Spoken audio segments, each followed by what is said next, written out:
Okay. So I'm here now. Okay, great. Great. And How are you doing, I'm actually? doing fine, and we are recording. So if we don't get a good recording, it's not going to be because I didn't push the button. So anyway, okay. So welcome everyone to our talk about hypnosis and about gaining confidence in hypnosis. I'm joined here by my friend Nicole Wackernagel in Wil, Switzerland. You're at the office there, aren't you? Yeah, I am, right. I see your certificate over your left shoulder there. Okay. So anyway, and Nicole has a hypnotherapy practice there in Wil, Switzerland. And so the purpose of this, we got talking a few weeks ago about problems that some hypnotists have. And one of the problems that we discussed was a lot of hypnotists have trouble gaining confidence. Mm-hmm. They go out and they take their class and they become hypnotherapists or hypnotists, but for some reason they're still not confident in their abilities to hypnotize and to do hypnotherapy, which can be a problem, right? Mm-hmm. Absolutely. So it's funny. I've taught in many different countries, and this confidence problem crops up in every country that I've visited, but in some countries it's not as bad as it is in others. So I'd say which a lot countries? of, well, I think the countries where there is a heavier requirement, education requirement, I think it's not quite as bad because they get a lot more schooling. So that's going to help them with their confidence a bit. I think countries where hypnosis is maybe a little bit better accepted, the confidence issue isn't quite as, but it is a problem in every country that I've visited, everyone. It always comes up. How can I become more confident as a hypnotist? I think it hangs also together with a picture that people, or most of the people of this country have. I mean, we spoke about the last time about Bible Belt and other countries where people think about hypnosis pretty. Oh, yeah. Okay. Well, that comes down to you're always going to be a far more effective hypnotist if you're hypnotizing people that want to be hypnotized and who are not afraid of hypnosis. And yeah, so like you say, in the Bible Belt, it can be a problem because people are frightened or they feel that they've been told that it's evil or something like that. And that's not just Bible Belt, right? That could be anyone from a religion where they're suspicious of hypnosis. So yeah, so that's a problem. I mean, if you're working with somebody who's afraid, then you need to do some things. You need to work harder to make them feel comfortable about hypnosis. I think also it hangs together with, mostly I experience in my office, a lot of people have a false picture of hypnosis, what it is and what it is not. And then also it has an impact of us as hypnotists, of hypnotherapists, that we feel not that confident. I think it hangs all together probably. What do you think about that? Yeah, it's a vicious cycle because if they are frightened and you see that, and that kind of erodes your confidence a bit, and then if you are not able to educate them on hypnosis and make them feel comfortable, then that's going to make it more difficult for you to hypnotize them. Yeah, it's a bad cycle there. Obviously, one of the things that we do is we educate them and make them feel comfortable as quickly as possible. You know, we do a good pre-brief before the session begins. We work really hard at establishing rapport using various neurolinguistic programming techniques and other techniques so that they feel comfortable. And because most of the people that we hypnotize in our office have never been hypnotized before. I mean, do you ask people when they come in if they've ever been hypnotized before? Yeah. You do? Yeah, and always. How often did they say, "Oh yeah, sure"? It's, I would say about 10%, 15%, something like that. That's pretty good. Yeah, That's it's pretty good. Yeah, because the ones that come to me, I'm thinking it's about 3%. Okay. So, but at any rate, it's the minority. Most of the clients that we see have never been hypnotized. So what do they know about hypnosis? They know what they've seen on television, and they know what they've seen in the movies, you know, with Svengali and that sort of thing. So, I mean, who could blame them for being a little bit nervous? And then you see the nervousness, and then you begin to wonder, is this going to be a hard one for me to hypnotize? Exactly. Yeah. And another thing, I don't know about you, but I think the thing that made me more confident as a hypnotist, other than doing the street hypnosis, was seeing lots of clients. Yeah, but that's not easy, because when you have, I think it's not easy to have a lot of clients in the beginning. No, it's not. It's not. And so that's why people have trouble. That's why people have trouble with their confidence. I mean, I guess if you could train everybody properly and then drop them into a practice where they were seeing at least 6 clients a day, it wouldn't take them too long to get confident, but that's not going to happen. Most people, they start out their hypnotherapy practice and they just see a couple of clients. Well, most people only see a couple clients a month. That's the reality. In my travels, this is universal. Very few hypnotists hypnotize a lot of people.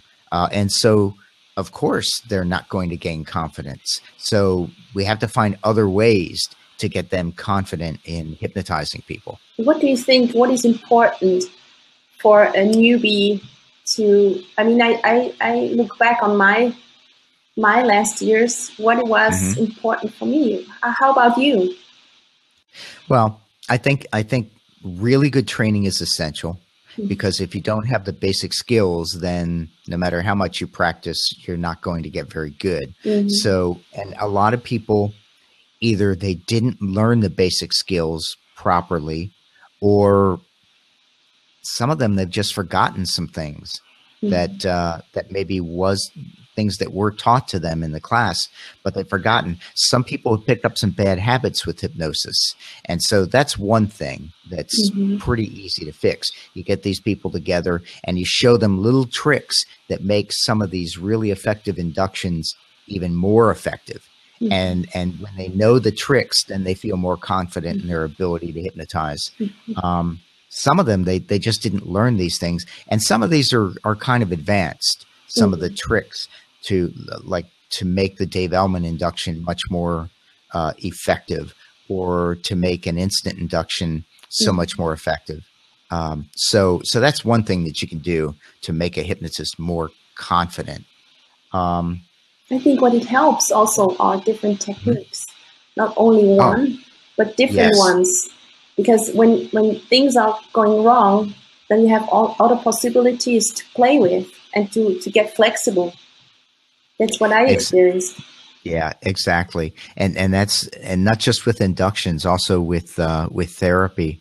I mean, it's funny. I do quite a bit of age regression, and sometimes one technique won't work, and it's nice to have several to go back to. I have one technique with regression that I only use probably once or twice a year.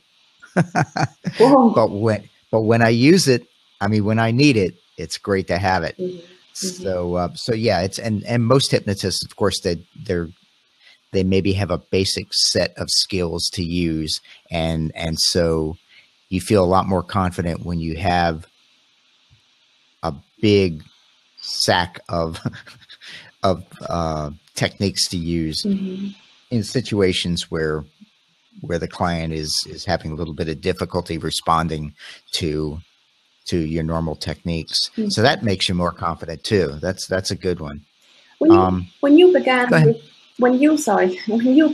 with doing hypnosis, what was also a point to help you to get more confidence? More confidence. I think one of the things that I did was I found opportunities to hypnotize people. Where? Well, one is Meetup. I started a hypnosis meetup, and one of the things they say that when you teach, it helps you learn it even better, because you really have to look at the technique in a different way. When you explain it to somebody, it kind of solidifies the knowledge in your own head. So the meetup was really good for me and good for getting practice. But of course, the meetup has to be run in a proper way, because if it's not, then you don't get the practice and then you don't get the confidence. So that was one thing. Of course, the street hypnosis too. Go ahead. You were going to. But the thing is, with meetups, often is it like when you not have enough practice, you cannot start a meetup, I would say. You have to have some experience by yourself to start a meetup. What do you think about that? Well, actually, I'd say that any hypnotist who has had some training could easily start a meetup. Okay. And then what you do is you invite your fellow students, but then also you get other people who are just interested in hypnosis, and you get a wide variety of people coming in who really want to be hypnotized and really want to learn hypnosis. So yeah, I'd say anybody who had a decent training class could easily start a meetup. But you have to make sure it doesn't turn into a gab fest, and there are ways to make sure that people get the practice. Yeah. So that's one thing. Of course, doing the street hypnosis, doing the demonstrational hypnosis has been a big confidence booster for me, and I know for you too. but you need to know how to do that too, because like, for instance, most people don't know that I am not really an outgoing, not outgoing. I'm an introvert. And so one of the more difficult things for me was to get people to do street hypnosis, to approach strangers and ask them, do you want to get hypnotized? So because of that, because I'm naturally shy, I've had to come up with tricks to get that done. Using the signs, using the hypnotize a friend trick, getting people to help you with a project. I've come up with all these different tricks to get people to do hypnosis with me, just because I'm shy, and they work really well. Great. So, but doing the street hypnosis though is a great aid to becoming more confident as a hypnotist. I think many people are struggling with exactly the same thing that you said before. They're like not directly shy, but just a little bit careful, and it is a challenge to go just on the street and hypnotize people. I mean, it's really a challenge. Yeah. So, and I think it helps to know that you had also you were struggling too. So. Yeah, it's and so I had to come up with ways to do it, and yeah, these ways they work really, really well. So yeah, but the confidence though, that's I think. Sorry, no, go on. That's okay. All right. Another thing is recognizing what's going on with the person that you want to hypnotize.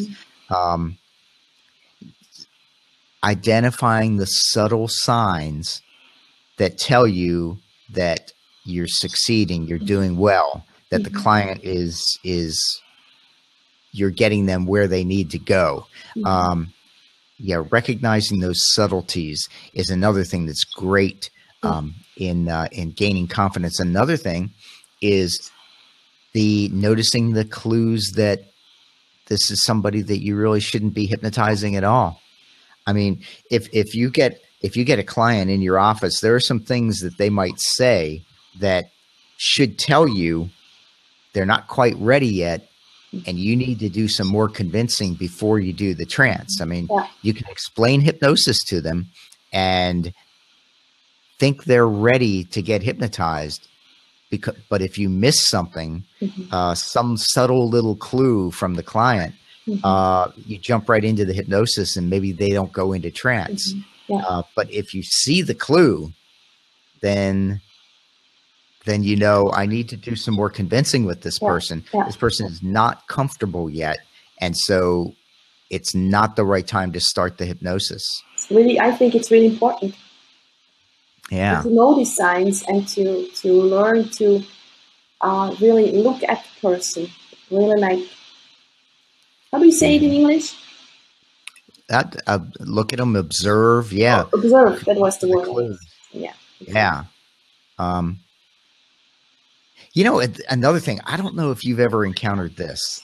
I've only encountered this a few times, but it's weird.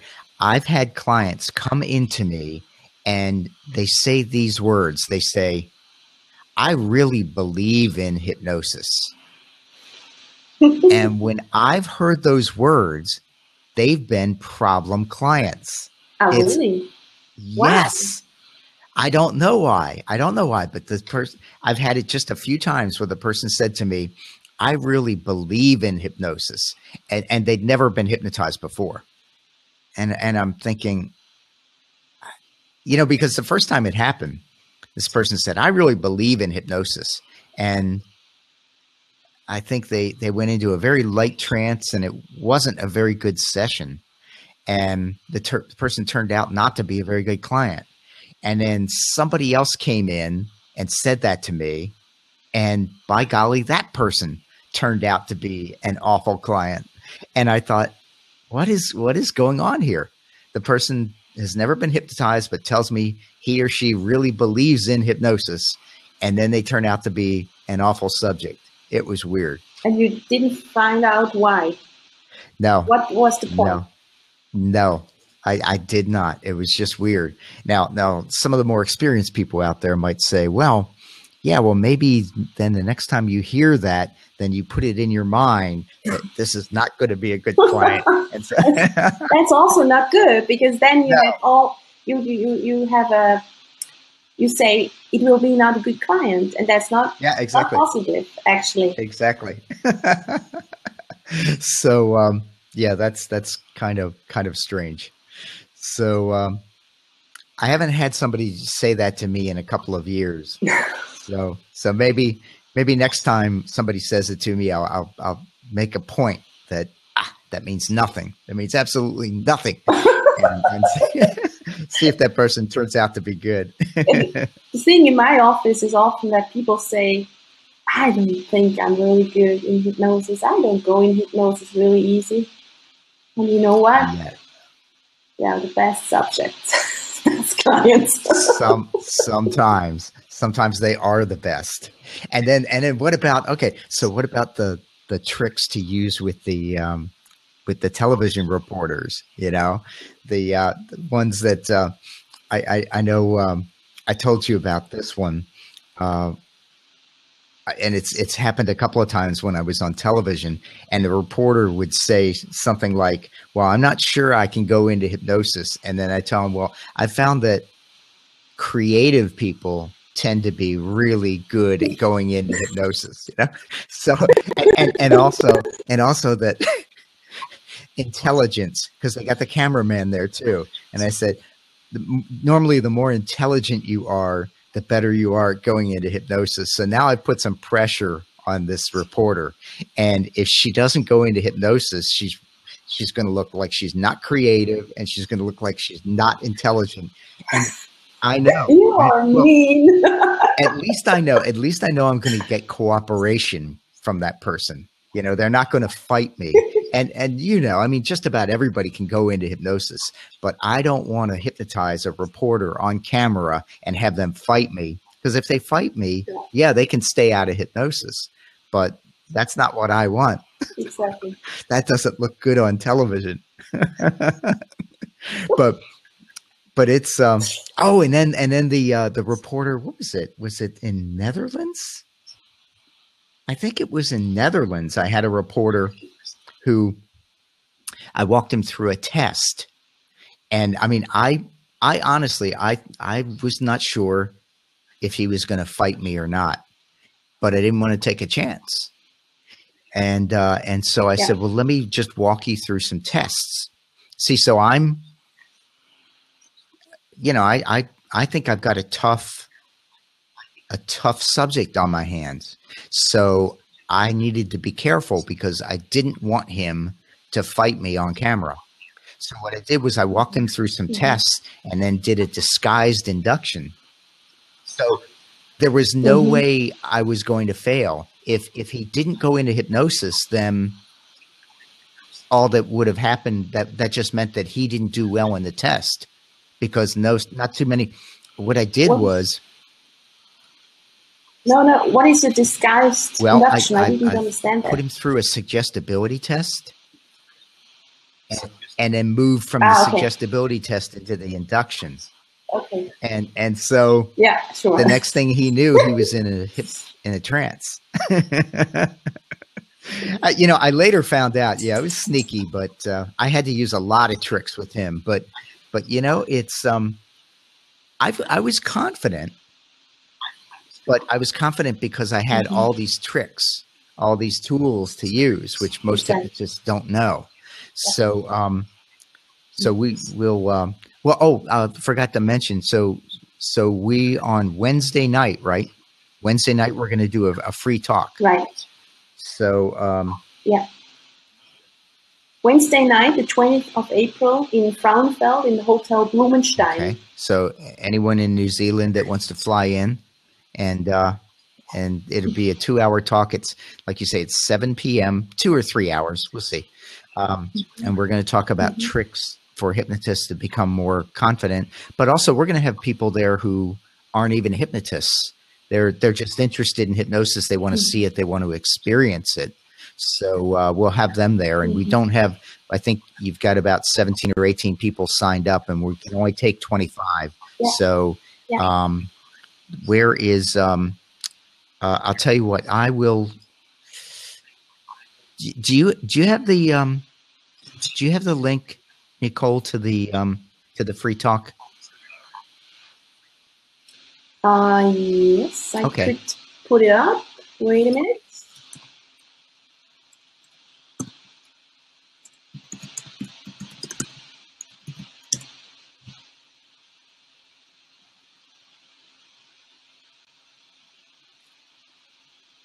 Well, you know what? I'll tell you what, Nicole, don't worry about it. What we'll do is I'll put it in after the fact. And then when this gets posted on Facebook, I hope, if we got a good recording, when this gets posted on Facebook, then we can do it. Yeah, because I think that's a good idea.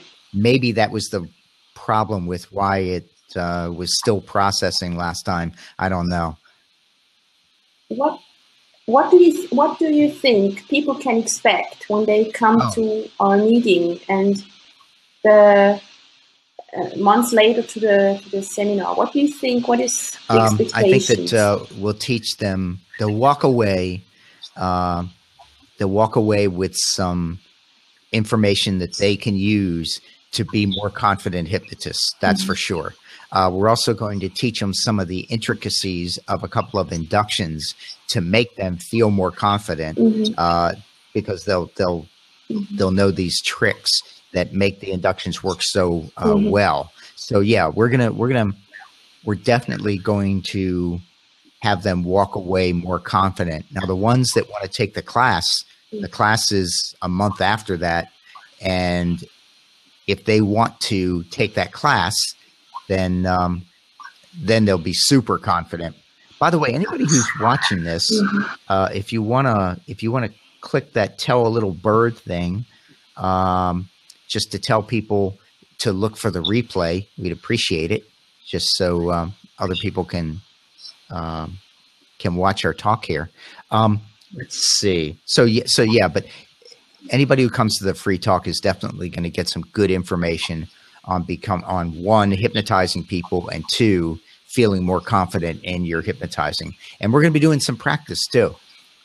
So a lot of practice. So if you want to get some practice in, or if you just have never been hypnotized before and you'd like to learn what it feels like, this is a good thing to do.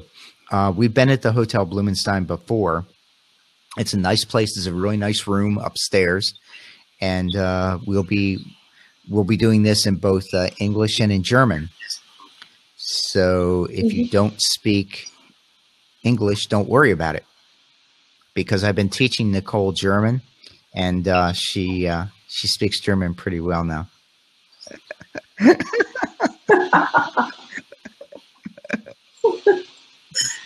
How about you? Ja говорю по-русски.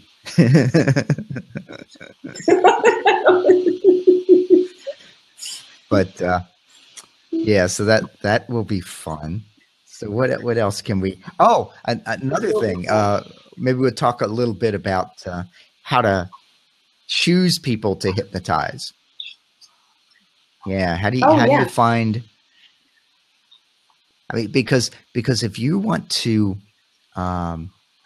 give talks in front of groups, and that's the best way to get people into your office, you need to know how to pick good people to hypnotize. So that, now Nicole's really good at this, and I know you've been doing a lot of talks to groups, and that's a lot of people know you now just because of these talks to groups you've been giving. So that was, and what was it you gave the talk to the first responders? Was that about a month or two ago? The ambulance. Yeah, that was in December, okay. Actually. And December, and recently I had a talk with another school, with a group, and it was so much fun. Yeah. You can see that on my videos. Yes. Check out Nicole's hypnosis videos. They're really good. You know what? I learned from someone. Everybody learns something from someone. So, but anyway, so yeah, so I so they will learn how to pick the best subjects. Or you want to talk now about that? We can talk a little bit about that.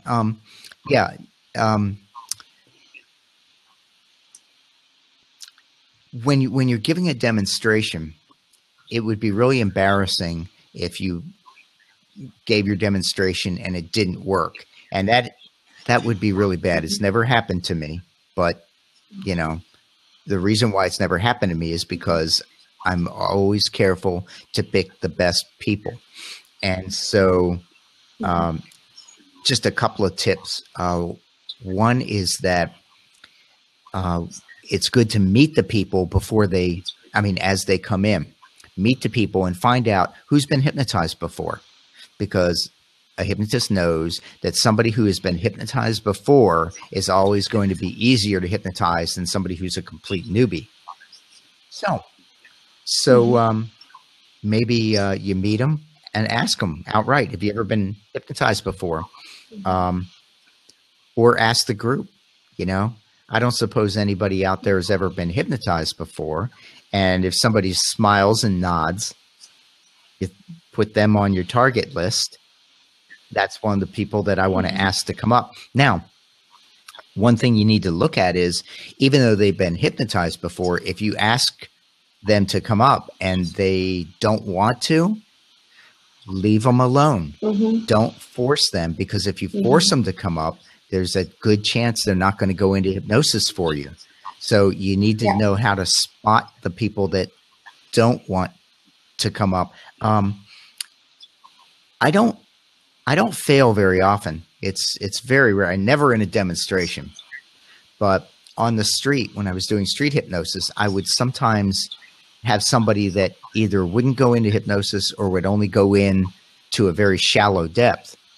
And one of the reasons for that is I would try very hard to convince people to do hypnosis who weren't interested in doing hypnosis. And when you do that, obviously you're setting yourself up to fail. So don't beg people to do hypnosis with you. If you ask them and they're not interested, then that's fine. Don't move on. There are plenty of other people that want to be hypnotized. So that's kind of important.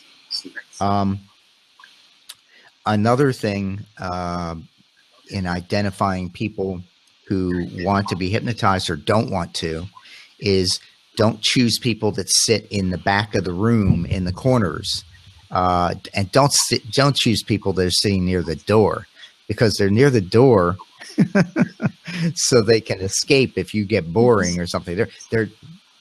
They're not good subjects. You want the people that are up front, that are smiling and nodding and that sort of thing. They tend to be better.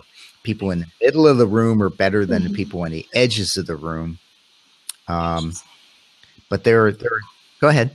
I did once when I had not a lecture, but I was talking. I had to talk about hypnosis with a group of people.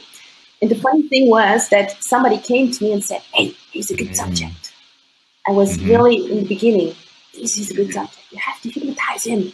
You know what? I failed, but I knew it was not. Well, it was not about me. You were, but already it was interesting. Confident, so you were, you weren't going to be crushed by that. But somebody who's not confident would be. No. And so what we need to do is we need to get them confident, so that once in a while, every hypnotist will fail. But I had a failure. What was it, about a year and a half ago? I was at a casino and we were just hypnotizing customers, and I had a woman who really, and I violated one of my own rules. She wasn't very interested, but I just wanted to get the show going. One, she wasn't interested, and two, she was drunk. I mean, really drunk. Oh, really drunk.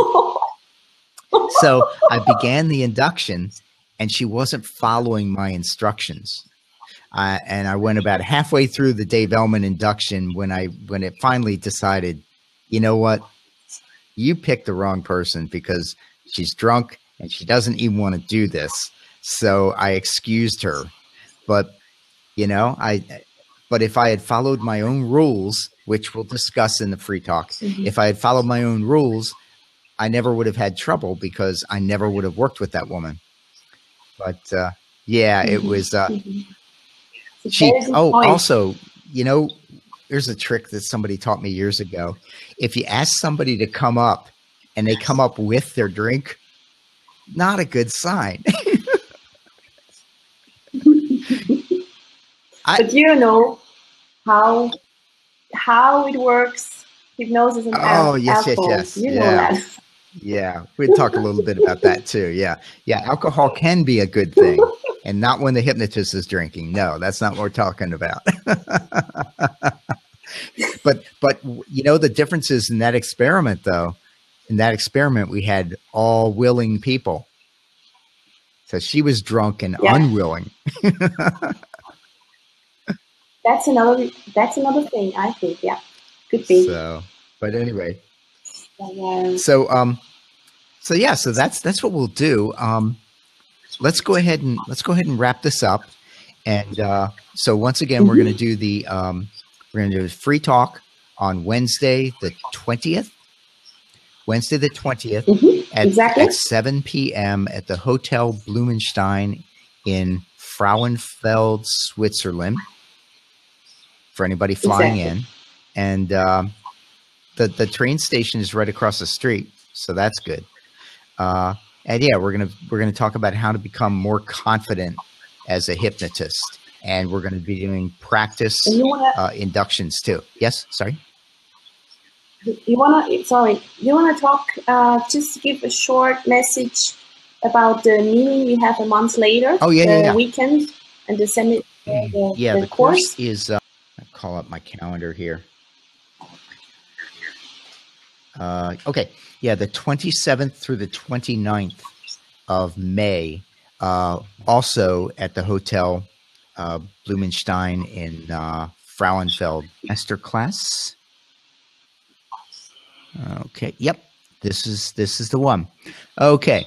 So like I say, it's 27 through 29 May, and I will put a link to the class along with this recording. So, but definitely they'll be learning instant hypnosis. Definitely they'll be learning how to get more confident as a hypnotist, and definitely they're going to learn how to pick the best people that are going to be the ones that are going to go deepest into hypnosis. So, but there will be other things they will be learning, and that's why we're going to get the input from them. Maybe we get some input from the people that come to the free talk. I hope so. And then everybody who attends gets the 3 DVD set of instant and rapid inductions. And they're going to get how to deepen the trance. Actually they'll be getting a digital version of it, and then also how to do 15 different inductions. So they'll be getting almost $300 worth of free